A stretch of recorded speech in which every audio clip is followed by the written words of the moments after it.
ফরিদপুরের ভাঙায় ৫ ঘন্টা পর দক্ষিণাঞ্চলের ২১ জেলার সঙ্গে ঢাকার যান চলাচল শুরু। ফরিদপুরে একই নম্বর প্লেটের ৫ প্রাইভেট কার, মিলছে না মালিক।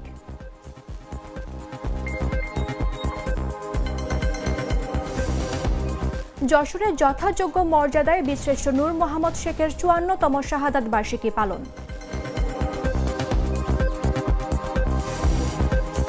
লালমনিরহাট সদরে উদ্বোধনের ২ বছর পেরোলেও উন্মুক্ত হয়নি মডেল মসজিদ। এবং বিএনপির ভারপ্রাপ্ত চেয়ারপারসন তারেক রহমানের দেয়া উপহার ঘর পেলেন নেত্রকোনার এক অসহায় বৃদ্ধা।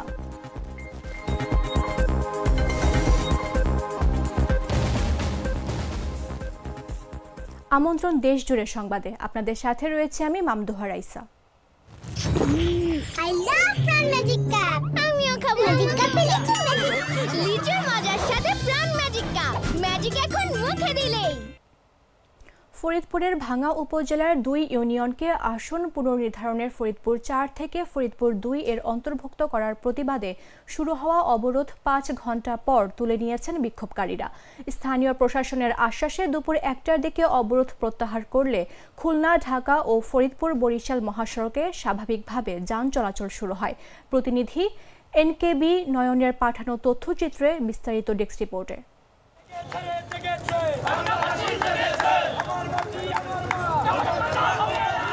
শুক্রবার সকাল থেকে ফরিদপুর বরিশাল মহাসড়কের পুকুরিয়া সহ ভাঙা গোপালগঞ্জ রুটে সুয়াদি ও মনসুরাবাদে অবরোধ শুরু করে স্থানীয় জনগণ।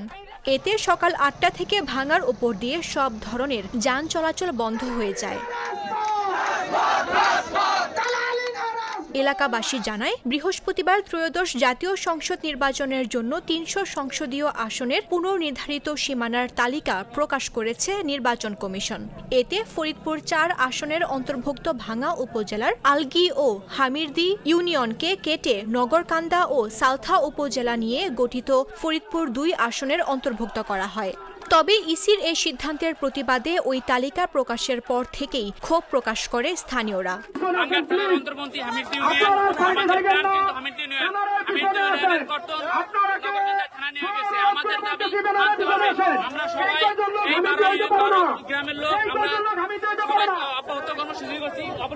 আমাদের দাবি মানতে হবে। আমার মাটি আমার মা। প্রত্যক্ষদর্শীরা জানান, ঘোষণা অনুযায়ী সকাল থেকে পুকুরিয়া, সুয়াদি ও মনসুরাবাদে মহাসড়কে গাছ ফেলে টায়ার জ্বালিয়ে বিক্ষোভ করতে থাকেন হাজারো মানুষ। তারা ফরিদপুর ৪ আসন থেকে ভাঙা উপজেলার ২টি ইউনিয়ন কেটে নেওয়ার পরিবর্তে ভাঙা নিয়ে গঠিত ফরিদপুর ৫ আসন পুনঃপ্রবর্তনের দাবি জানান। আমরা ভাঙ্গাবাসী, আমরা শান্তিপূর্ণভাবে বসবাস করতে চাই। যদি বাংলাদেশ গভর্নমেন্ট সরকার এবং প্রধান নির্বাচন কমিশনার আমাদের এই দাবি মানে নেয়, তাহলে আমাদের আর কোনো কর্মসূচি থাকবে না। ভাঙা হাইওয়ে থানার ভারপ্রাপ্ত কর্মকর্তা মোহাম্মদ রুকিবুজ্জামান বলেন, ফরিদপুর ভাঙা বরিশাল মহাসড়কে ফরিদপুর থেকে ভাঙা ইন্টারচেঞ্জ পর্যন্ত মহাসড়কের ২টি পয়েন্ট পুকুরিয়া বাস স্ট্যান্ডে ও হামিরদি বাস স্ট্যান্ড এলাকায় বিক্ষোভ ও প্রতিবাদ মিছিল করছেন স্থানীয়রা। এ বিষয়ে ভাঙা উপজেলা নির্বাহী কর্মকর্তা মোহাম্মদ মিজানুর রহমান বলেন, স্থানীয় জনতার দাবিগুলো নিয়ে জেলার প্রশাসকের সাথে কথা বলে তাদেরকে আশ্বস্ত করা হয়েছে। আপনারা সকলে জানেন, সারা বাংলাদেশের মতো আমাদের ফরিদপুর ৪ আসনেও সীমানা নির্ধারণটা পুনঃভাবে নির্ধারণ হয়েছে। আমি এখানে এসেছি, ভাঙাবাসী তাদের একটা দাবিটা রয়েছে যে দুটো ইউনিয়নকে একত্রিত রাখা আগের মতো করে। তাদের দাবিটা শুনেছি, তাদেরকে আশ্বস্ত করেছি। আমরা ইতিমধ্যে নির্বাচন কমিশনকে জানিয়েছি এবং কর্তৃপক্ষ তাদেরকে তাদের দাবির কথা জানিয়েছি। আশা করি খুব শীঘ্রই একটা দাবির একটা সমাধান হবে। আমাদেরকে আশ্বস্ত করে যান চলাচল সাধারণ মানুষের জন্য উপযোগী করে স্থান থাকবে। তবে স্থানীয় প্রশাসনের আশ্বাসে অবরোধ তুলে নেয়ার পর দুপুর ১টার দিকে যান চলাচল শুরু হয়।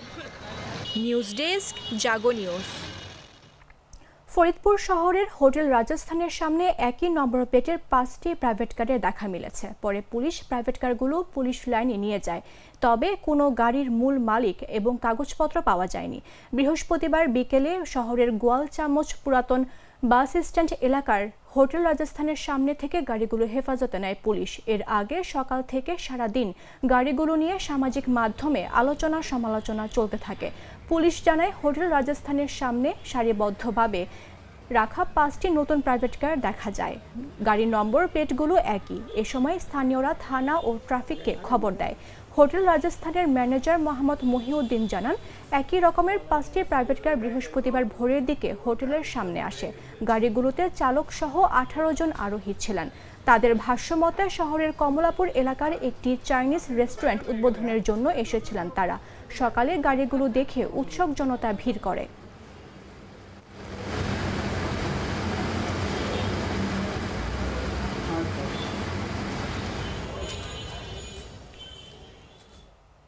যশোরের শার্শায় যথাযোগ্য মর্যাদায় মুক্তিযুদ্ধের রণাঙ্গনের সাহসী সন্তান বীরশ্রেষ্ঠ শহীদ ল্যান্স নায়েক নূর মোহাম্মদ শেখের 54তম শাহাদাত বার্ষিকী পালিত হয়েছে। শুক্রবার বীরশ্রেষ্ঠ নূর মোহাম্মদের শাহাদাত বার্ষিকী উপলক্ষে গার্ড অব অনার, পুষ্পস্তবক অর্পণ, আলোচনা সভা ও দোয়া মাহফিল শেষে অসহায় ও দুস্থদের মাঝে তবারক বিতরণ করা হয়। সকালে সমাধিস্থলে গার্ড অব অনার ও ফুল দিয়ে শ্রদ্ধা জানান যশোর 49 বিজিবি সরকারি বীরশ্রেষ্ঠ নূর মোহাম্মদ ডিগ্রি কলেজ, নূর মোহাম্মদ পরিবার ও বিভিন্ন শিক্ষা প্রতিষ্ঠান। পরে নূর মোহাম্মদ সহ সকল শহীদদের আত্মার মাগফিরাত কামনায় বিশেষ মোনাজাত ও দোয়া মাহফিল অনুষ্ঠিত হয়। এ সময় উপস্থিত ছিলেন যশোর ব্যাটালিয়নের উপ অধিনায়ক মেজর নূর উদ্দিন আহমদ ও সহকারী পরিচালক সোহেল আল মুজাহিদ এবং বীরশ্রেষ্ঠের পরিবারবর্গ, স্থানীয় জনপ্রতিনিধি, মিডিয়ার প্রতিনিধি, স্থানীয় ব্যক্তিবর্গ। 1971 সালের 5 সেপ্টেম্বর যশোর জেলার ঝিকরগাছা উপজেলার গোয়ালহাটি গ্রামে শাহাদাত বরণ করেন তিনি। এদিন পাকিস্তানি হানাদার বাহিনীকে প্রতিরোধ এবং দলীয় সঙ্গীদের জীবন ও অস্ত্র রক্ষা করতে গিয়ে শহীদ হন নূর মোহাম্মদ শেখ।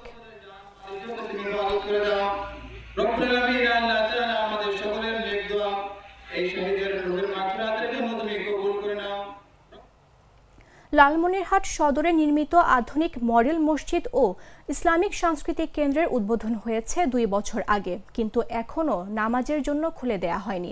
এতে স্থানীয় মুসল্লিদের মধ্যে ক্ষোভ ও হতাশা ছড়িয়ে পড়েছে। তারা দ্রুত মসজিদটি সাধারণ মানুষের জন্য উন্মুক্ত করার জোর দাবি তুলেছেন। প্রতিনিধির পাঠানো তথ্যচিত্রের বিস্তারিত ডেস্ক রিপোর্টে। উদ্বোধনের 2 বছর পেরোলেও লালমনিরহাট সদরে নির্মিত মডেল মসজিদ ও ইসলামিক সাংস্কৃতিক কেন্দ্র এখনও মুসল্লিদের জন্য খুলে দেয়া হয়নি। এতে স্থানীয় এলাকাবাসী ও মুসল্লিদের মধ্যে তীব্র ক্ষোভ দেখা দিয়েছে। তারা দ্রুত মসজিদটি নামাজের জন্য উন্মুক্ত করার দাবি করেছেন। গণপূর্ত বিভাগের সূত্রে জানা গেছে, 2019 সালের 25 সেপ্টেম্বর সদর উপজেলার কুলাঘাট ইউনিয়নের ধাইরখাতা এলাকায় প্রায় 48 শতক জমির ওপর মডেল মসজিদ ও ইসলামিক সাংস্কৃতিক কেন্দ্রটির নির্মাণ কাজ শুরু হয়। ঢাকার ঠিকাদারি প্রতিষ্ঠান সাজিন কনস্ট্রাকশন লিমিটেড প্রায় 12,60,66,000 টাকা ব্যয়ে মসজিদটি নির্মাণের কাজ পায়। 2021 সালের 24 মার্চের মধ্যে কাজ শেষ করে হস্তান্তরের কথা থাকলেও তা হয়নি। পরবর্তীতে 2023 সালের 17 এপ্রিল ভার্চুয়ালি উদ্বোধন করেন তৎকালীন প্রধানমন্ত্রী শেখ হাসিনা। উদ্বোধনের আগেই ঠিকাদারি প্রতিষ্ঠানকে 8,50,00,000 টাকা পরিশোধ করা হয়, কিন্তু উদ্বোধনের পরও মুসল্লিদের জন্য নামাজ আদায়ের পরিবেশ তৈরি হয়নি। সরেজমিনে গিয়ে দেখা যায়, মসজিদটির বাইরের সীমানা প্রাচীর, ভেতর ও বাইরের সৌন্দর্য বর্ধনের কাজ এখনো চলমান। পানি ও বিদ্যুৎ সংযোগ লাইন সহ অনেক গুরুত্বপূর্ণ কাজ অসম্পূর্ণ রয়েছে। এ অবস্থায় মসজিদ উদ্বোধনের এতদিন পরও নামাজ আদায়ের সুযোগ না থাকায় ক্ষোভ প্রকাশ করেন স্থানীয় মুসল্লিরা। এলাকাবাসী ও মুসল্লিদের দাবি, দ্রুত কাজ শেষ করে মসজিদে নামাজ আদায়ের পরিবেশ তৈরি করতে হবে। কর্তৃপক্ষের প্রতিশ্রুতি অনুযায়ী শিগগিরই মসজিদটি হস্তান্তর করে উন্মুক্ত করা হবে বলে আশা করছেন স্থানীয়রা। সদর মডেল মসজিদ পরিচালনা কমিটির সভাপতি আবেদ আলী বলেন, উদ্বোধনের এতদিন পরও নামাজ পড়তে পারছি না। এটা অত্যন্ত হতাশাজনক। এটির সংস্কার কাজ শেষই হচ্ছে না। আমরা কয়েকবার গণপূর্তির দপ্তর, ইসলামিক ফাউন্ডেশন, জেলা প্রশাসকের কাছে গিয়েছিলাম। 1 মাস 2 মাস এরকম সময় চেয়ে বহুবার বলেছে, তবে কাজ শেষ হচ্ছে। গণপূর্ত বিভাগের নির্বাহী প্রকৌশলী HM শাহরিয়ার বলেন, নকশাগত পরিবর্তনের কারণে কাজ শেষ হতে সময় লেগেছে। বিদ্যুৎ সংযোগ বাকি আছে। নেসকো কর্তৃক বিদ্যুৎ সংযোগ দেওয়া মাত্রই মসজিদটি হস্তান্তর করা হবে। সারা দেশে 560টি মডেল মসজিদ নির্মাণ প্রকল্পের আওতায় লালমনিরহাটে 6টি মডেল মসজিদ নির্মাণ করা হচ্ছে। এর মধ্যে আমরা 4টি মডেল মসজিদ হস্তান্তর করা হয়েছে। বাকি 2টির মধ্যে সদর মডেল মসজিদ, এটার কাজ আমাদের সম্পূর্ণ শেষ হয়ে গেছে, শুধু বিদ্যুৎ কানেকশনটা বাকি আছে। বিদ্যুৎ কানেকশনের জন্য আমরা নেসকো বরাবর দরখাস্ত দিয়েছি। নেসকো বিদ্যুৎ কানেকশন দিয়ে দিলে আমরা মসজিদটা হস্তান্তর করতে পারব। আমি তো মশলা বদলে ফেলেছি, এবার আপনিও বদলে ফেলুন। একবার প্রাণ গুঁড়া মশলা ব্যবহার করেই দেখুন। নেত্রকোনার সীমান্তবর্তী দুর্গাপুরের পশ্চিম খুজিওড়া গ্রামে এক অসহায় বৃদ্ধাকে বিএনপির ভারপ্রাপ্ত চেয়ারপারসন তারেক রহমানের দেয়া নতুন আধাপাকা ঘর স্থানান্তর করা হয়েছে। অসহায় ভিক্ষুক শুক্কুরি বেগমের ঘর বাড়ি না থাকার সংবাদ সামাজিক মাধ্যমে দেখে তারেক রহমানের নির্দেশে ব্যারিস্টার কায়সার কামাল ঘর নির্মাণের উদ্যোগ নেয়। ঘরের নির্মাণ কাজ শেষ হলে শুক্রবার সকাল 11:30টায় শুক্কুরি বেগমকে নতুন তৈরি করা ঘরটি বুঝিয়ে দেন জেলা বিএনপির সাবেক যুগ্ম আহ্বায়ক বজলুর রহমান, উপজেলা বিএনপির সভাপতি জহিরুল আলম ভূঁইয়া, সম্পাদক আব্দুল আওয়াল, উপজেলা বিএনপির সাবেক সভাপতি এম.এ. জিন্নাহ, সাংগঠনিক সম্পাদক জামাল উদ্দিন মাস্টার, শামীম আহমেদ খান সুমন সহ স্থানীয় নেতৃবৃন্দ।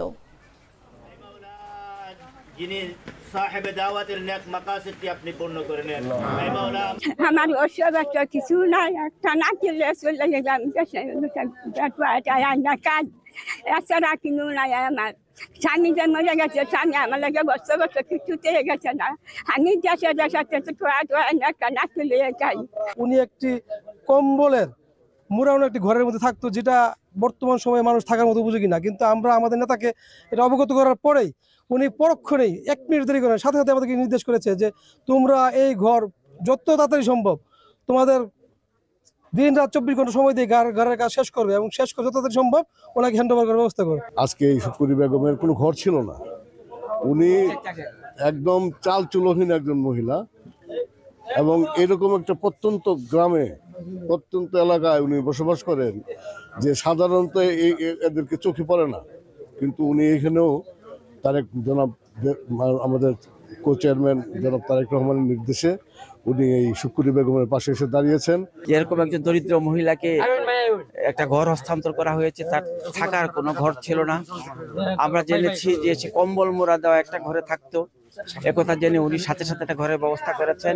এবং শুধু এটা নয়, তার জননেতা ব্যারিস্টার কায়সার কামালের নির্দেশনায় এবং আমাদের নেতা তারেক রহমানের পরামর্শক্রমে ব্যারিস্টার কায়সার কামাল যে জনহিতকর কাজ চালিয়ে যাচ্ছেন।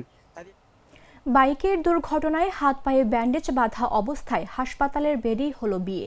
বৃহস্পতিবার রাত 9টায় মানিকগঞ্জের আফরোজা বেগম জেনারেল হাসপাতালে পরিবার ও চিকিৎসকদের সহযোগিতায় সম্পন্ন হয় এই ব্যতিক্রমী আয়োজন। ভালোবাসার জয়ে হাসপাতালের পরিবেশ ভরে গেল বিয়ের আনন্দে। মানিকগঞ্জ প্রতিনিধির পাঠানো তথ্যচিত্রের বিস্তারিত ডেস্ক রিপোর্টে। হাতে পায়ে ব্যান্ডেজ বেঁধে হাসপাতালে শয্যাশায়ী ছিলেন বর আনন্দ সাহা। তবে নির্ধারিত লগ্ন শেষ হয়ে যাওয়ার ভয়ে থেমে থাকেনি বিয়ের অনুষ্ঠান। পরিবারের সদস্যরা হাসপাতাল কর্তৃপক্ষের সহযোগিতায় করে বিয়ের আয়োজন। বৃহস্পতিবার রাত 9টায় মানিকগঞ্জ শহরে আফরোজা বেগম জেনারেল হাসপাতালে অনুষ্ঠিত হয় এ বিয়ে। হাসপাতালের 4 দেয়ালের ভেতরে লগ্ন অনুযায়ী সম্পন্ন হয় বিয়ের অন্যান্য আনুষ্ঠানিকতা। কনে বরের পারস্পরিক বিশ্বাস ও ভালোবাসার সাক্ষী হয় এই আয়োজন। আফরোজা বেগম জেনারেল হাসপাতাল মেডিকেল অ্যান্ড ইউনিট হেড ডাক্তার সিরাজুল ইসলাম বলেন, রোগী মানিকগঞ্জ সদরের বাসিন্দা। তিনি বাইক অ্যাক্সিডেন্ট করে 2 হাত এবং পায়ে গুরুতর আঘাত পায়। সেক্ষেত্রে আজকে তার বিয়ের দিন ধার্য ছিল। পরিবার হাসপাতাল কর্তৃপক্ষকে লগ্নের বিষয়ে জানায়। তখন বিষয়টি গুরুত্ব সহকারে দেখি এবং কনসালট্যান্টের সঙ্গে পরামর্শ করে বিয়ে সম্পন্ন করানো হয়।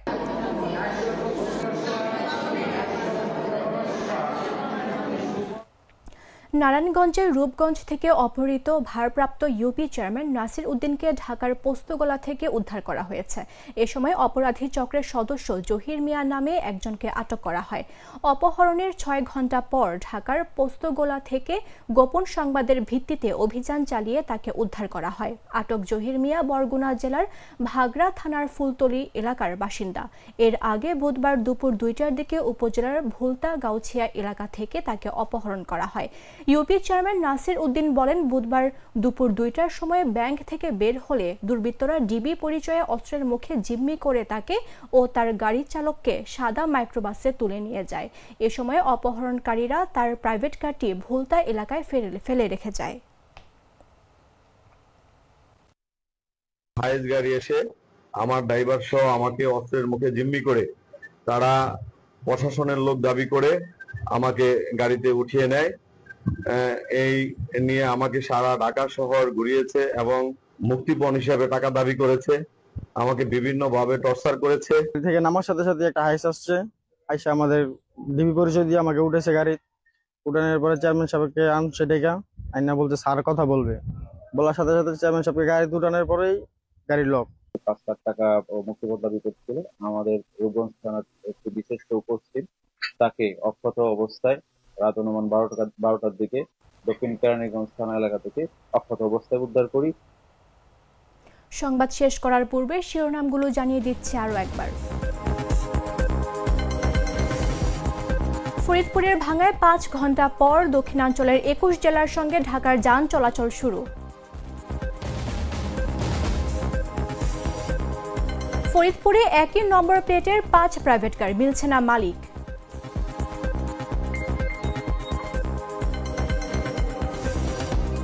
যশোরে যথাযোগ্য মর্যাদায় বীরশ্রেষ্ঠ নূর মোহাম্মদ শেখের 54তম শাহাদাত বার্ষিকী পালন।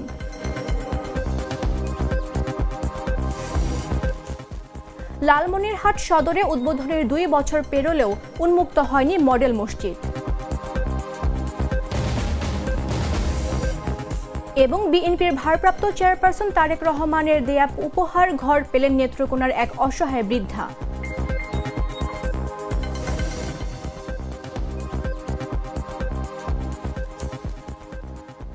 এই ছিল এখনকার মতো। প্রতি মুহূর্তে সর্বশেষ খবর জানতে ভিজিট করুন jagonews24.com। ফলো করুন আমাদের ভেরিফাইড ফেসবুক পেজ এবং সাবস্ক্রাইব করুন জাগো নিউজের ইউটিউব চ্যানেল। ধন্যবাদ সবাইকে।